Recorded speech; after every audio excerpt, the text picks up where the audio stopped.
Maria, you're the new face of jealousy. But last night, there was another unwarranted attack on Caitlin Clark. Marina Mabrey crossed the line with a blatant shove that sent Caitlin Clark crashing to the ground. Thank God they get Caitlin Clark. She's injured for 2 weeks. All of a sudden, attendance goes down. On her electrifying return to the court on June 17th, Clark found herself blindsided literally by this act of aggression.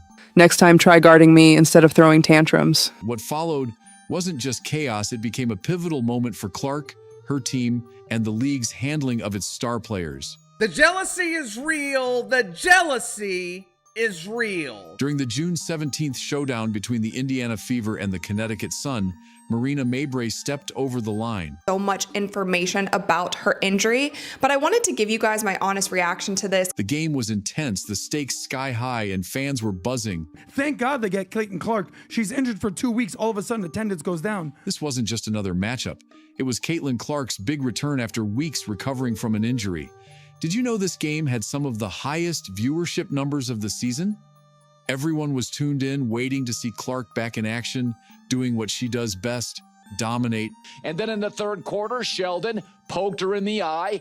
Again, this is something we see all the time. They were on each other. They were talking. It was trashy. The superstar like MJ. And then it happened. But during the third quarter, Caitlin Clark was setting up the offense. As she was driving the lane trying to create space, a finger from an unidentified female Sun went directly into Caitlin Clark's eye. Just as the game was heating up in the third quarter, J.C. Sheldon poked Clark right in the eye. Seriously, can you believe that? Clark, understandably, pushed back to defend herself. It could have ended there, but no, Marina Mabrey had other plans. She charged in and shoved Clark so hard that the arena went silent for a moment before erupting into chaos. This wasn't just a random scuffle, it was a turning point, and not in a good way. Mabrey's shove wasn't just aggressive, it was deliberate. But one player, one valuable asset. You have one star that you should be protecting at all costs. And in a game this important, with Clark making her big comeback and the Fever eyeing the Commissioner's Cup final, it felt like a direct attack on the moment itself. Fans couldn't believe what they were seeing. Replays showed everything crystal clear, and social media, let's just say people had thoughts. Everyone was asking, how could this happen in such an important game? She doesn't need to rely on gimmicks to generate mainstream attention. Yay, the only way they can generate interest, the only way they can see their name in the headlines is by attacking Caitlin Clark. Clark, who's no stranger to this type of treatment, responded the way any reasonable person would, by pushing Sheldon away. She didn't swing, she didn't escalate, she just pushed. Fracas occurred in the fourth quarter, which was, it took, the referees like 10 minutes to decide what to do. They ended up ejecting a bunch of players, including Lindsay Allen, which I don't... And that's where Marina Mabrey comes in, who decided to make herself the main character in this drama. Instead of de-escalating the situation or just doing her job and focusing on basketball, she stormed in and delivered a shove so aggressive it could have been straight out of a wrestling ring. Clark hit the floor hard and the arena erupted. Fans gasped, booed, and pointed at the Jumbotron replays, which left no room for interpretation. Mabrey's shove wasn't basketball, it was a cheap shot, plain and simple. This is the reason why we haven't seen Caitlin at 100%. We haven't seen her as quick as we saw her last season. The referees seemed to be watching a different game. They handed Mabrey a technical foul, as if that was supposed to make up for the blatant disregard for sportsmanship. The crowd wasn't having it, and neither were the Fever players or their coach. You could feel the frustration bubbling over as fans started questioning whether the officials even understood the rules of the game they were supposed to be officiating. She said Marina Mabrey's technical foul from the Fever Sun game has been upgraded to a flagrant 2, the league told ESPN. A flagrant 2 comes from a standard fine. Wait, it gets better. Or worse, depending on how you look at it. After all the chaos, drama, and pure physicality that unfolded on June 17th, the WNBA decided to step in and handle the situation. And by handle, I mean they reviewed Marina Mabrey's on-court shove, the shove that sent Caitlin Clark tumbling. And the officials give a tech to Sheldon for poking. Here's what they came up with. Mabrey's initial technical foul was upgraded to a flagrant 2. What does that mean? Well, It comes with an automatic $400 fine. Yes, you heard that right, $400. Let's break that down for a second. That's about the cost of a courtside ticket, a fancy dinner in downtown Indianapolis, or maybe a pair of designer sneakers. But as a punishment for blatant aggression on national television, it's laughable. But the reason most Caitlin Clark fans are pissed off is because the WNBA seems to be steadfast in their refusal not to do a damn thing about it. The fine felt more like a slap on the wrist than a real consequence. Mabrey had shoved one of the league's brightest stars to the ground in front of thousands of fans, and the WNBA's response was essentially, don't do it again. Here's a bill for the price of brunch in New York. And that was it. And how does the WNBA treat her? They constantly attack her, they poke her in the eye, then they take cheap shots when she's not looking. And for the players who are doing this, there's no suspension, no extended penalties, nothing to suggest that this kind of behavior would have any serious repercussions. Again, we don't know how bad it is. The decision raised more questions than it answered. If this isn't enough to warrant a suspension, then what is? Does someone need to throw a punch? Take out a referee? The lack of meaningful action sent a message, but it wasn't the one the league probably intended. It said loud and clear that aggression like this can slide by with just a minor fine and no real accountability. I really don't want this to go to that extreme level where now people are saying just crazy things, because this has been around in the WNBA for a long time. It's a really aggressive. Don't think fans didn't notice. Social media lit up with criticism, memes, and outright disbelief. Fever fans were fuming, while Sun supporters tried to justify Mabrey's actions. Meanwhile, neutral WNBA followers were left shaking their heads at the league's response. The whole situation was a mess, and the WNBA's handling of it only added to the chaos. But let's zoom out for a second. This wasn't just about Mabrey or even that one play. This was about the league's responsibility to protect its players, especially stars like Caitlin Clark, who are the lifeblood of the WNBA's growth. And if you relate to this, don't forget to hit that like button and subscribe, because we break down every twist, every foul, and every shady call the league doesn't want you to see. Clark's marketability, skill, and sheer presence draw fans to arenas and screens alike. To let her be targeted without significant consequences, it's a risky game, one that could alienate fans and players alike.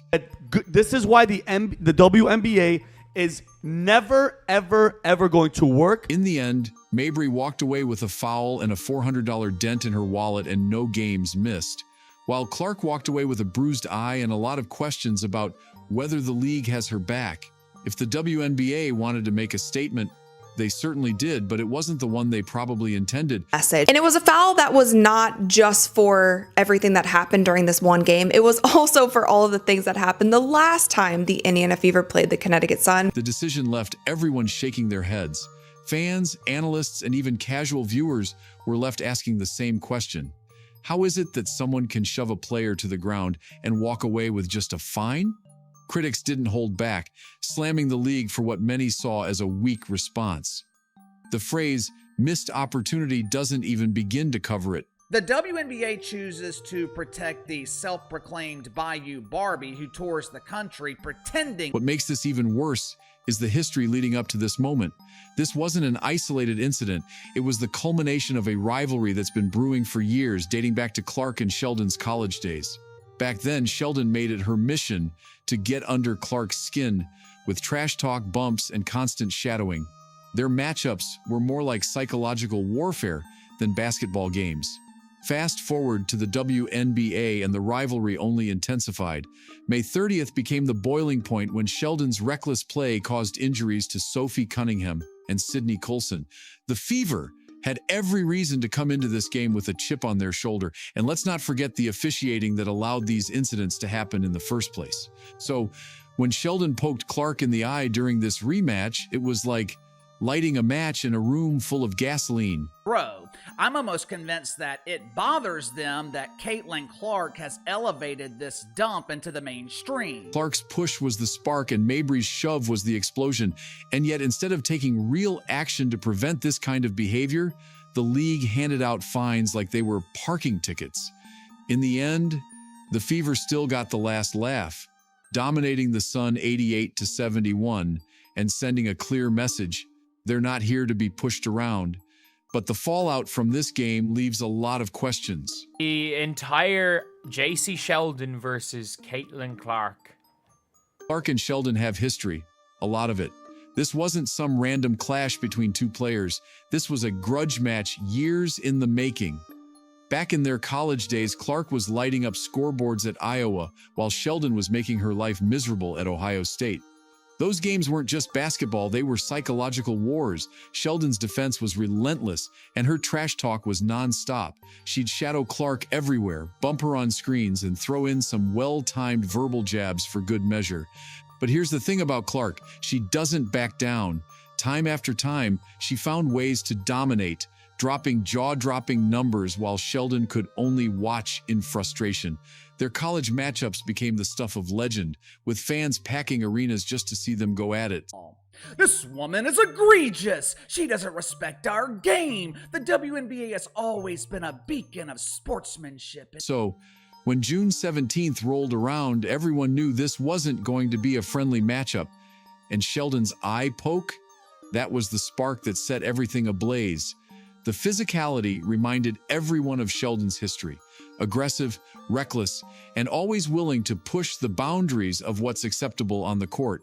But this time, she went too far. The eye poke wasn't just another foul, it was a turning point. It reignited a rivalry that's been simmering for years and set the stage for one of the most chaotic games of the season. And with the referees failing to get things under control, it was only a matter of time before the chaos turned into a full-blown eruption. JC Sheldon hitting Caitlin Clark in the face, and then there was a little spat between the two of them. The WNBA has a problem, and it's not a new one. It's how they handle their stars, or more accurately, how they don't. Caitlin Clark isn't just a player, she's a phenomenon. She drives ticket sales, spikes viewership, and has her jersey selling out faster than you can say three-pointer.